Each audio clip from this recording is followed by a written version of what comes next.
Hello, friends, and welcome back to the Crystal Earth podcast. My name is Monet Noctaris. It's been a minute.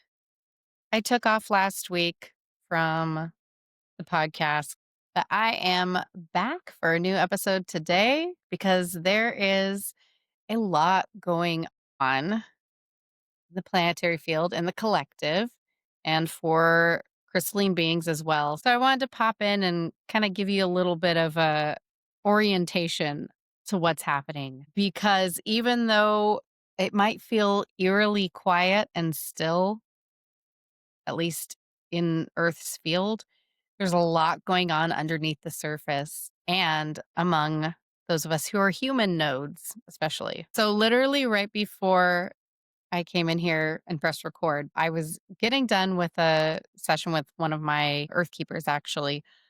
And when I went outside, I was going to go stand in the sun for a minute to kind of replenish my energy, especially because there's been a lot of solar activity happening. Literally, just a couple hours ago, there was a major X class solar flare, which was deliberate. But I went to go put on my I have these, like, Croc, they're not the prettiest shoes. I used to use them when I was a birth doula. I'd wear them when I was in hospitals because 'cause they're anti-slip shoes. They're like Croc clogs that actually have a black rose pattern on them, which I never connected till recently, because I got those years ago. But I went to go put on my shoe and there was a green mantis, like this big, just like perched, sitting right on my shoe, on my Croc. If I had not seen her, I would have like put my foot on her. It's like, oh, hello, friend. Hi. She appeared before, I think it's the same one, on top of my car. She was like right eye level when I walk over to open my car door. Like, this is a couple months ago. And I'm like, okay, this little friend wants to talk to me about something. Clearly, has been trying to get my attention. If this time it's on my shoe out of all the places it could be. So I spent a little time connecting to her. And she's cool. She's very cool. I like her a lot. Mantises are not original to Earth, but that's a whole other story. I'll have to I'll have to bring my daughter on sometime to give a mantis talk. She literally made a Canva presentation about mantises and about their cosmic origins. I didn't prompt this. This is just she just knows this stuff. But anyway, also my apologies. My voice is a little bit off. You might be able to hear it's kind of scratchy. I've been getting over being sick. I feel like these last 2 weeks have just been really so, I don't know, unusual and energetically heavy. So that's why I skipped last week. I was like, there's a lot going on right now energetically in my field, personally, especially. And that's very much by design. And as I'm talking today, you might notice my energy field may still feel kind of flat, kind of like last time. But this time it may be even more flat. I'm certainly feeling that way, and I'll explain why. And this is why I actually wanted to come on and talk today, because it's not just me, and all of us are kind of right on the same spiral, just at different points in it. So I'll tell you what's going on and what to expect. The phase that we're in right now is kind of between override and broadcast.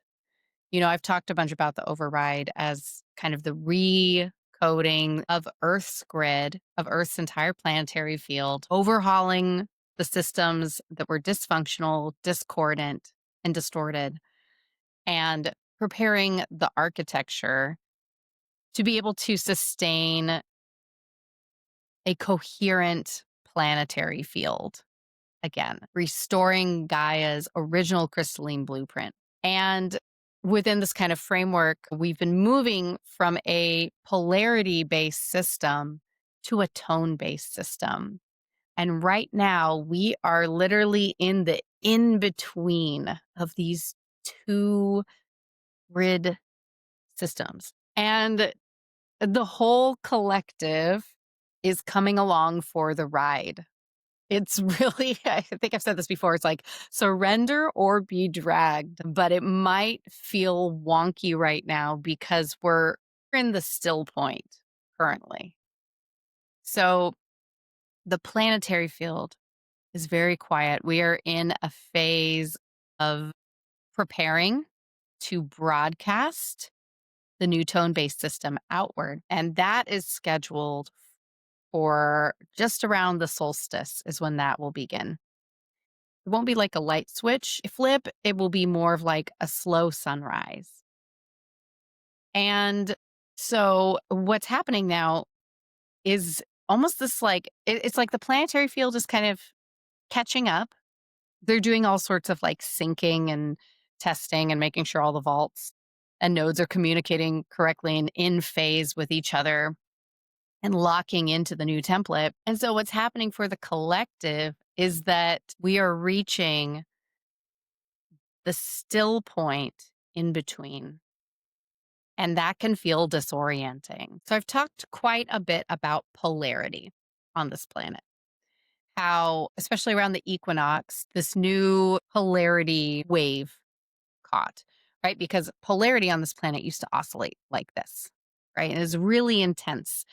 And the humans entrained to that intensity of polarity, which is, attraction, repulsion, solar, lunar, masculine, feminine, positive, negative, et cetera, et cetera. And the way that this was broadcast through the grid system was through charge, polarity charge, right? Think of like a battery or a circuit.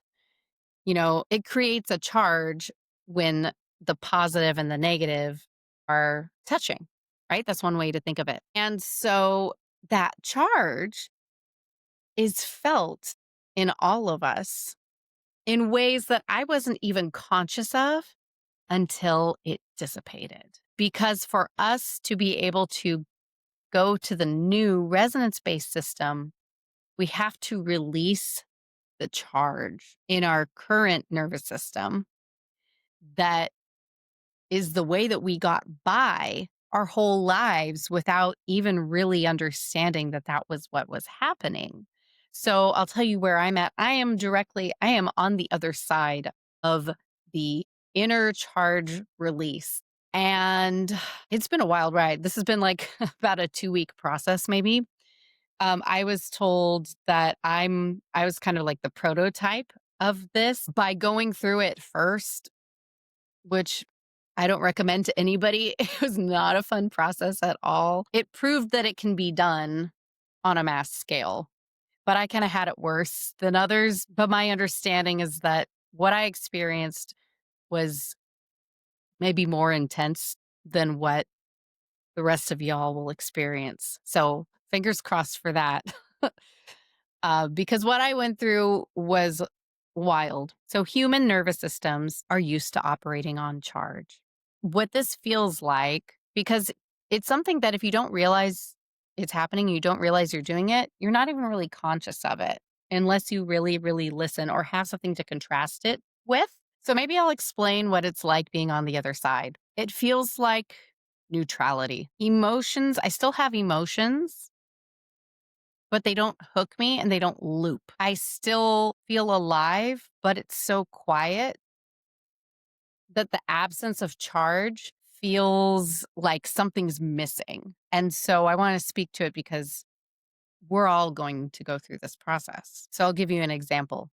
This past week was Halloween. There are a lot of festivities going around, a lot of sweets, a lot of candy, a lot of, I actually threw a cookie decorating party for my kids and some of the neighbor kids at my house. And so I, was preparing by baking a bunch of cookies and making a bunch of frosting to put into piping bags. So in the past, I normally have had like a kind of deep inner uh dialogue or struggle with myself around sugary foods. Like I could remember when I was a kid, and I'd make cookies with my grandma because she taught me, and or cake or whatever. She taught me how to cook and how to bake. And, we'd make the buttercream. And as soon as she turned her back, I would be like dipping my fingers in it and so excited to like lick the paddle attachment to the KitchenAid right when it's all over. It was like my brain was seeking charge, the experience of charge through that external sensory stimulation of taste, of intensity. And this time, this may be the first time I've ever made buttercream in my life where I wasn't like at war with myself about like how much I should eat of it and how much should get into the piping bags. It was such a strange experience because I was just completely even. I didn't really even think about it. It was like the noise in my brain, the food noise. If you know, you know. And if you are neurodivergent, you certainly know. We have a lot of kind of like internal noise around what we should or shouldn't be doing because our nervous systems are seeking sensory input or seeking charge based input. I didn't correlate it. I didn't understand it until it was gone.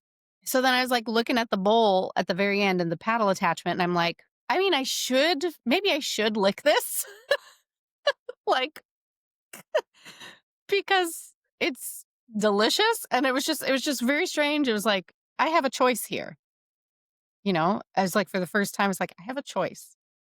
I'm not like fixating on like what I should or shouldn't do based off of what's healthy and what's not and how it's going to make me feel afterwards. And, da, da, da, da, da, da.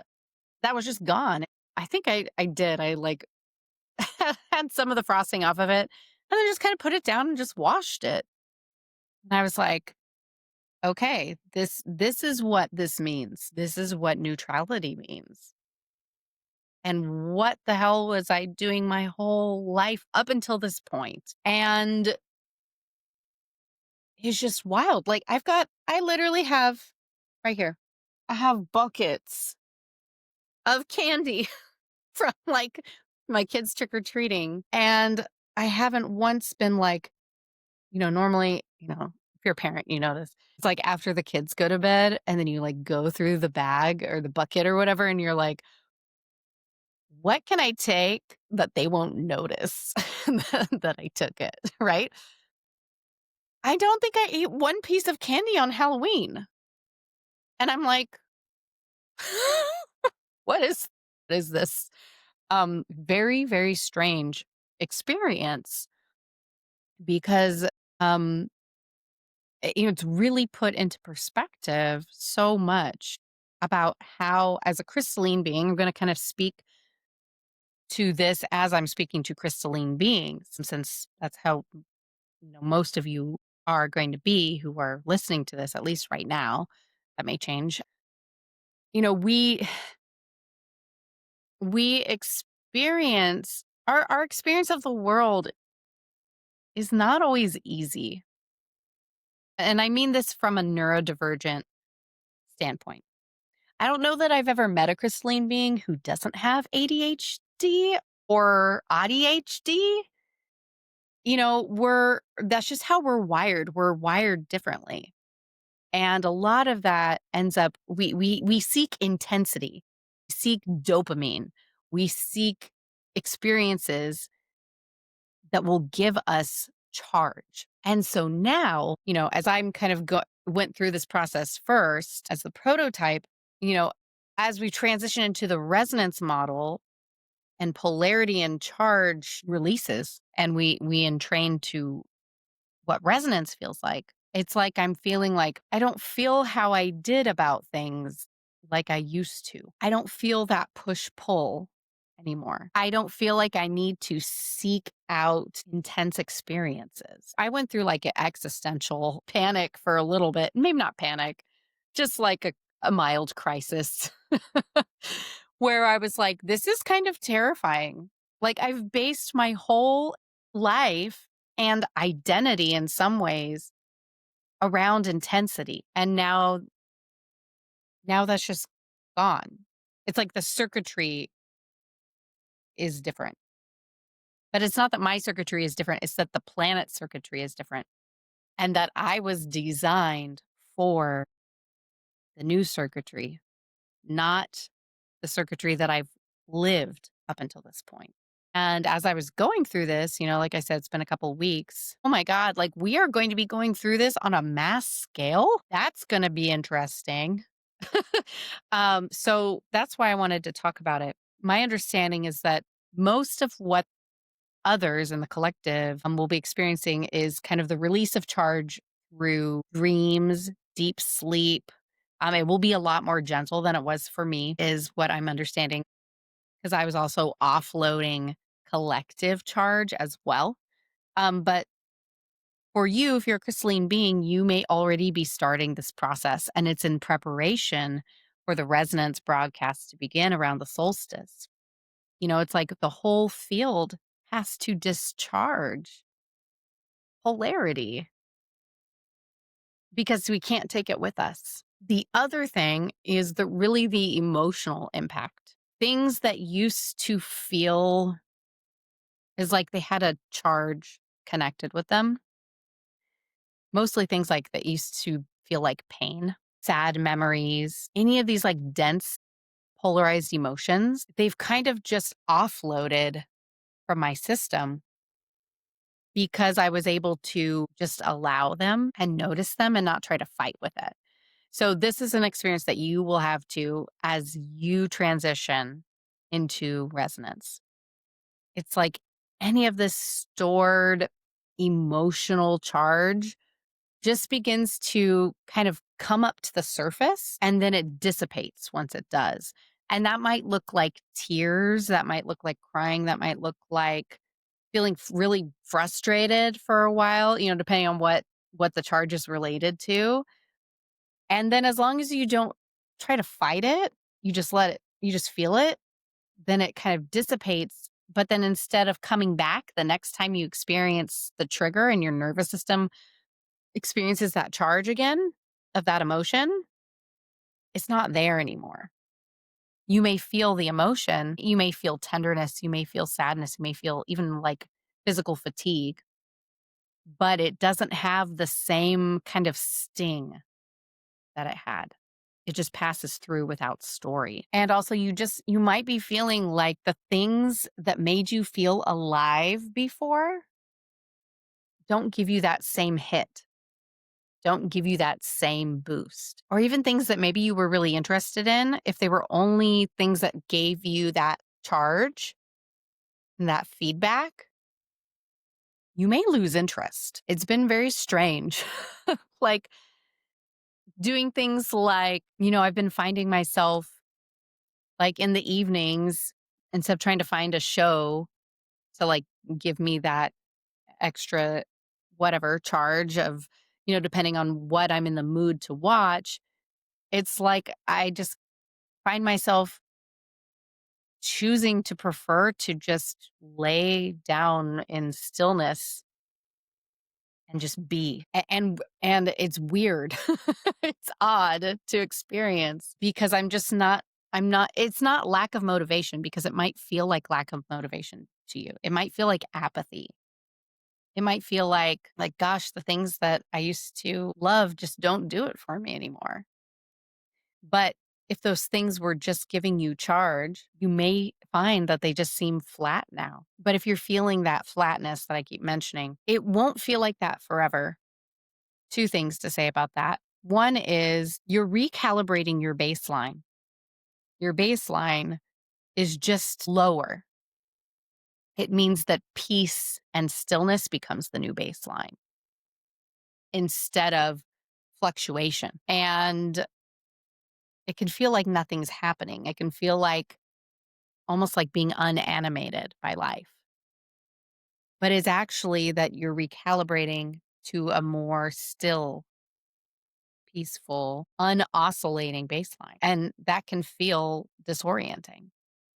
But just know that it's part of the process and it doesn't mean anything's wrong with you. It just means that you're in transition, right? Between polarity based grid and resonance based grid. And you're exactly where you're meant to be. You are in training to the planet, the planetary field right now, because the planetary field is still and in the in between. So, what happens next as we get closer to the solstice, something called the radiant broadcast locks in. And so if you're a crystalline being, you may have a function in this. And feel to work with me too if you want to book an attunement session, if you want to understand kind of your function in the next piece. We can explore that together. This is something that I'm kind of learning along with all of this. Like I think I mentioned in the last episode, I was kind of like, I don't know what resonance will feel like when it begins to broadcast. I don't know what the new planetary field will feel like. But we are all going to be learning together because it's happening. And we may be at a different pace than those around us too. So when the radiant broadcast begins, we will feel the animation again. Once we have stabilized and recalibrated to this slower baseline, and then resonance begins to move in the field. And many of us are, you know, crystalline nodes as humans, direct crystalline nodes within the broadcast, either stabilizing it, harmonizing it, transmitting it. I talked a bit about that and the different types of crystalline beings that are out there. So mostly that's what I wanted to say today. I feel like, I'm not broadcasting outward yet. My understanding is my field is going to start shifting over the next few weeks. Around mid November will be kind of when my field starts to begin to broadcast a bit. And so I'm sure by that point, I will feel totally different again. Right. And that's what all this is. It's like we're all in flux. We're all in flux together. But it's preparing it's 333. Um, it's preparing us for the next part. And what feels disorienting is actually you're right where you're meant to be. You're right where you're meant to be. Just keep walking, keep allowing any sort of heart expansion, any tenderness, any tears, any charge release. And I want you to know that like you're not broken. You're just in training to the planetary field. And this is just the quiet point before things shift again. So, in this era, in between now and solstice, I'm kind of like understanding the lay of the land as it comes. But when I feel like there's something else to be said, I will be here to help you guys kind of orient yourself as you're navigating the same field conditions that I am. And just knowing that I'm ahead a little bit, not in hierarchy or anything like that, but just in function as a prototype. So as I experience things ahead of crystalline beings and ahead of the collective, since that's kind of tends to be how things go, the order of experience on the spiral, as we're all on the same spiral. I will be here and I will update you all. So that's really all I wanted to say for today. It's happening, it's happening. It's all happening and it's all going exactly as it should. And you're right where you need to be. And that's my message for today. All right. I love you all. I will talk to you soon. Much love. Bye.